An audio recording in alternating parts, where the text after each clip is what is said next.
আজকে আমি চা দিয়ে চিপস দিয়ে খাবো। এই এতগুলা চিপস আমার ছোট ভাই গতকাল সন্ধ্যায় আমাকে দিয়ে গেছে। আগেও বাসায় ছিল অনেকগুলা। তাই ভাবলাম আজকে চা দিয়ে চিপস দিয়ে খাবো। যখন আমি অনেক বেশি ডিপ্রেশনে থাকি তখন আমি এরকম উদ্ভট কাজ কারবার করি। আগে তো ডিপ্রেশনে থাকলে অনেক ঘোরাঘুরি করতে পারতাম, এখন তো সেটাও সম্ভব না।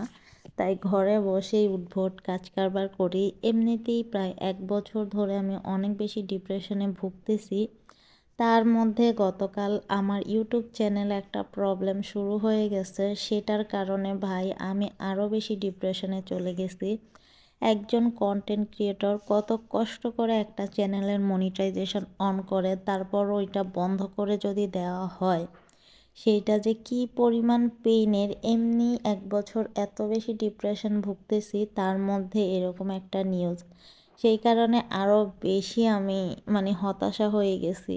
আর ডিপ্রেশনের টাইমটা কেউ বুঝতে চায় না যে আসলে একটা মানুষের ভিতরে কি হয়। এতদিন ডিপ্রেশনে থাকতে থাকতে রাগটা আরও বেশি বেড়ে গেছে, যেটা আমি নিজে কন্ট্রোলও করতে পারি না। আর কারোর সাথে শেয়ার করা তো দূরে থাক, কারোর সাথে শেয়ার করলে আরও বেশি ঝামেলা বাড়ে। এই কারণে একা একা থেকে এই উদ্ভট কাজ কারবার করি। আর আজকে উদ্ভট কাজ কারবারের খাবারটা অনেক মজা ছিল।